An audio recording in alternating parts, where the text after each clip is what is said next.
believe in sharing ideas. That's why I'm talking to you this way. I can get along with you real well. All I do is say nice things, nothing bad, on a wonderful word. You look lovely, your hair is beautiful today. You have a sweet smile, very shapely legs, and those shoes just go with it. They emphasize it. Now, this kind of shit makes me sick. If I were a girl, and just imagine, let's reverse the image. Let's say you were brought up the other way. You said, Jacque, gee, the hair on your chest, that's terrific. And your little fanny. And when you smile, those continuous dimples. If you said that, and Jesus Christ, this shaven hair, really nice, I'd feel hurt if you said things like that. Then you touch my hand, you say, oh, nice. Now, don't give me that shit, please. You know what I mean?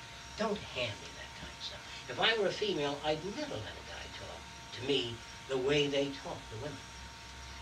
I would try to engage in conversation with a person, try to get to know the person, their areas of interest, the things they like to do. I'd talk to you just like any other guy, like a human being, a person. And if in time two people learn to like each other, by being extensional and sharing ideas, this is ultimately what man really wants. But the idea of arranging situations so that I can seduce you, turning on good music, lower the lights, all that sort of thing, and tell you how pretty you look in the moonlight. All that kind of horseshit is like selling, selling something to somebody. And I think that seductive behavior and sex ought not to be pursued as it is today.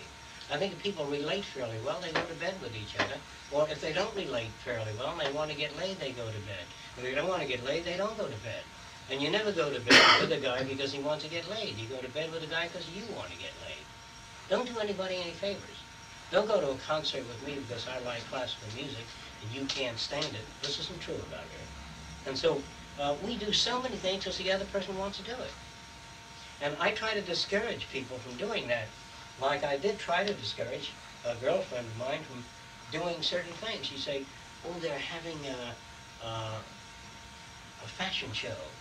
And Euripides sneeze, and I'll go with it. Won't say anything. Then next day, I say there's a electronics exhibit and microcircuitry at the medical exposition. Let's go. I don't know. I said, look, you go to your fucking dress, Lieutenant, and I'll go to the other thing. And we can still be friends in the areas we're friends in. Why do you say my Aunt Minnie is coming to town? We ought to go see her. First, I will introduce you to my Aunt Minnie. And you say, never again, Joe. I said, okay. But I'll let you make that decision. I don't feel bad. I feel good. Because why do I have to get you to visit my Aunt Minnie? If I succeed, then you say, Uncle Harry's coming to town. Who thing? Didn't I visit your fucking Aunt Minnie? You come to visit my Uncle Harry. So what do? We force each other into thousands of bits of obligated behavior, and I can't stand your mother. You see, this isn't true. I don't know her mother. And yet I've got to spend Saturdays.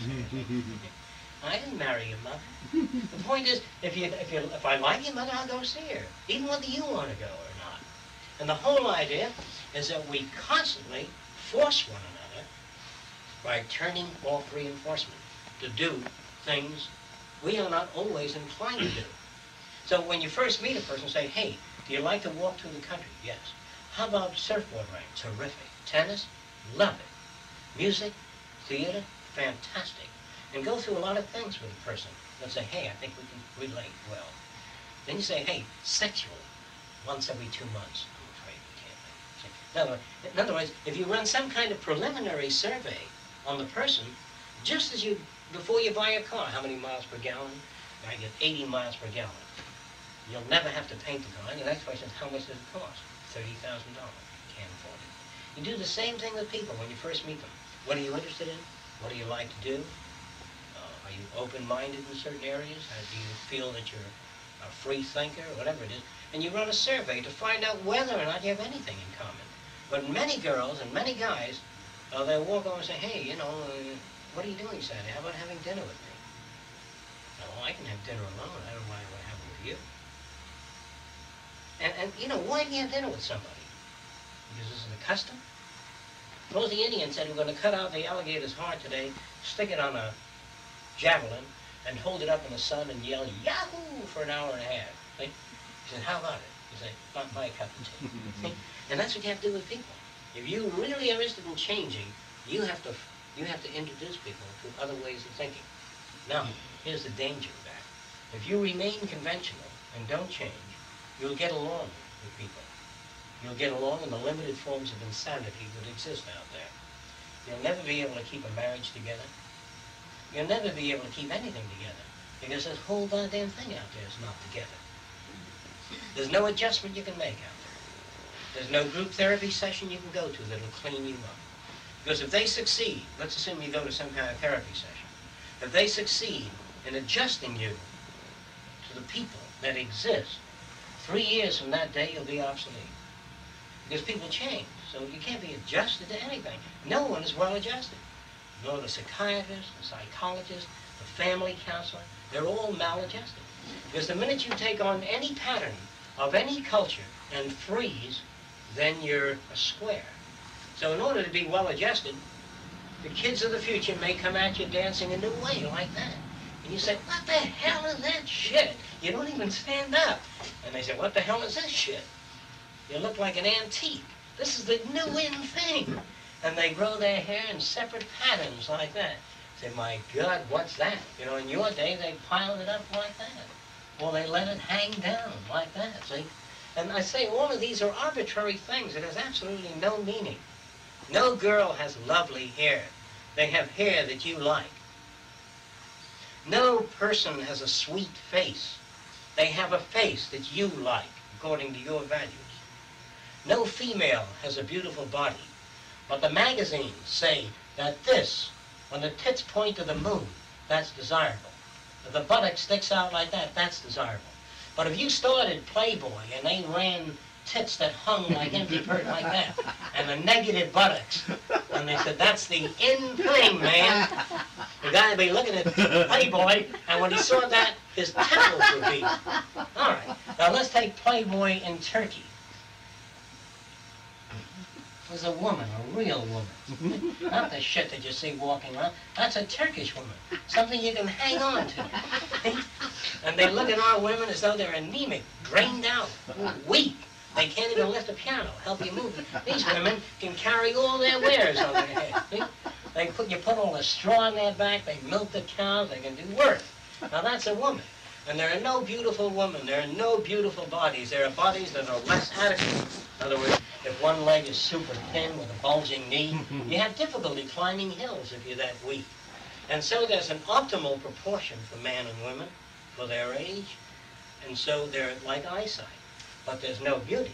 You may have a nose like that, and you may like poetry, art, physics, and science, you know. And I have been brought up to think of that goddamn nose like a hot dog, and that's a funny-looking nose. And so I won't even talk to you, but you're the person I could have most in common with. I can live a rich life. But I gotta have Louise. Well, she has this kind of nose. Hates science, can't stand logic, very emotional, unreasonable, but she's cute. The kind of world you live in, the movies that push that shit, constantly, see? And, you know, sometimes I go out with a girl, and I bring her home, and he says, how come you go out with such a fat girl? And sometimes I bring a girl that's very Spanish and very sad looking. How come you go out with a sad girl? However the person looks doesn't matter. What's important is how you relate and how well you relate. You know, you meet a guy who's got a beard down to his knees. Your friends are going to bother you because they make judgments right away. And people do that all the time. You look like a no-good son of a bitch. You look like that goddamn barmaid that stripped me out of my weak self. And they get mad at you because you look like somebody else. And we do this. We go to a party and we look at people. And I say, can I use you? I don't like it. I don't know what the hell it is. I don't like it. And he said, you don't know it. Why don't you give it a chance? You know, talk to it. And all. So, well, all right. See, this is no good either. Because when I go to a restaurant with you, you reach for something, you're not over to catch it. I said, there it is. There it is. I knew it. And, you know, I can go out with anybody, and once you've got that, you know, you're in that damn, what are you, a Greek or something? and once he reaches for the, you know, onions and mustard, or does anything that I don't like, I says, there's the Greek always coming out. And he says, by the way, I'm not Greek, I'm Polish. I said, I knew this. I didn't like about you. See? In other words, so when you start out being tolerant, which is strictly shit, we don't want racial tolerance. We want people to understand other people, to understand that people in New Orleans talk a certain way and people in Chicago and Boston talk another way, and that they have these different patterns and different subcultures, and here am I in a certain culture, and the question isn't whether I like them or not. The question is whether I can identify with them. Just because they have a different dialect, a regional dialect, I still might have a lot in common with a person. And we are inclined to talk of a better world and a saner society, and yet most of the guys tend to move toward attractive chicks. They use terms like that. They tend to do many things that are offensive, and the girls are the same way. So when you talk of liberty, democracy, freedom, and we constantly go through the patterns that are dominant in our culture, then we remain sick. And because if a guy marries you because you're attractive, let's assume he married you because you're attractive, you're well stacked, you have nice legs. Let's assume that was the reason. What happens when he meets a girl that's better stacked, smoother legs? If that's all you got nothing. So if I were a pretty girl, and a guy married me, and he went off with a girl that had super tits and went out like that, I wouldn't feel bad. I'd feel good that I got rid of that shit. If that's all the relationship.